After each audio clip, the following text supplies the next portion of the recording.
Alrighty, what's going on, guys? My name is Agent Psycho, and we're going to get started on the SG556. This is the NX Standard, or the review on the SG556. This is the NX Standard variant of the SG550 family, so this means that this is going to be, I believe, the 4th episode in the SG550 family of reviews, chapter number 47, with me, Agent Psycho, aka number 90 of the Exploring Narcissist series / playlist. And as you can see, this is, or as I mentioned previously, this is an NX Standard variant of the SG556. So pretty much, not only does it have like a physical change in its, of its look, but in terms of its statistics, going down a list of statistics here, we can see that the damage has been buffed from the original SG550, from 35 to 36. So like I said before in the SG550 camo review, any damage buff is always welcome.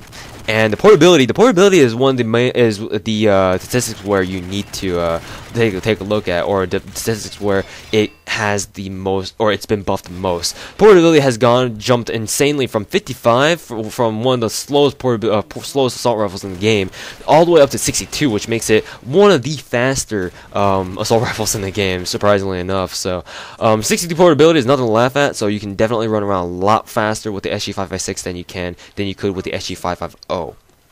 And pretty much nothing else has changed except for recoil. The recoil has also decreased by 1 point. But to be honest, the wacky recoil spread that is characteristic amongst the SG550 variant and within its family doesn't makes it so that any change to recoil to the recoil statistic isn't really worth mentioning, because I mean it's gonna be weird anyway. So I mean the recoil could be in the fact that actually I'll leave that for when we actually talk about the recoil. So anyways, that's pretty much it in terms of the statistics, and any other changes really. The statistics are pretty much the only changes that the SG556 feature over the original SG550. Unfortunately, the SG556 does have the very limited 20-round magazine that the SG550 also suffers. So it's kind of a bummer, but I mean, it's a bummer basically. So the 20-round magazine will limit you a lot. So you're gonna have to work your way around that. So unfortunately, what can you do? So another thing about the SG556 is the fact that the recoil. So let's talk a little bit about the recoil. I mentioned just now that because of the wacky recoil spread, the initial spread, the walking spread, the strafing spread, in other words, and the jumping spread are all pretty unique to the SG550 family. The 1 point decrease in recoil that you can see in the SG556.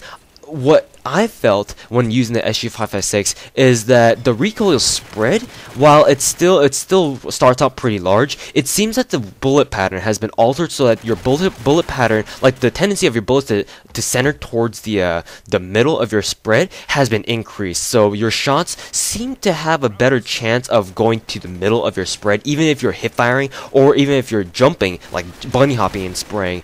It seems to have a little bit more accuracy when you're actually shooting at people, whereas the SG550, like if you jumped and tried bunny hop with it, it's a mess, and you probably won't be able to even hit anyone for that matter.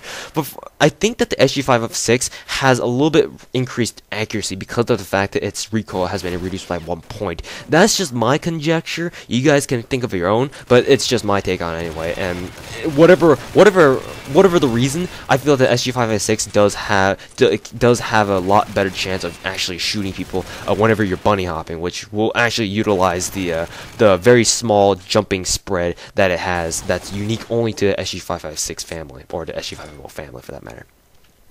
So yeah, that pretty much will wrap up the review on the SG556. Basically, the changes that I have covered are basically the only changes that are apparent in the SG556, other than the fact that it looks a lot more modern, and like it looks, honestly speaking, it looks a lot more badass with the foldable, not really foldable, but the extendable stock and the thickened barrel. So honestly speaking, I really do like the look on the SG556 over the original SG550. I mean, the SG550 looked a little bit childish, to be honest, but then the SG556 looked like a real man's gun. Haha. So anyways, thank you guys for watching, and this will conclude the review on the SG556 review. This is a very good assault rifle. It's just that many people are turned off by the fact that it has a weird recoil spread, and it has a very low ammo capacity. So anyways, guys, thank you guys very much for watching. I do highly recommend that you guys check this out because it is a very underrated gun. It can do massive amounts of damage if you guys do use it correctly, but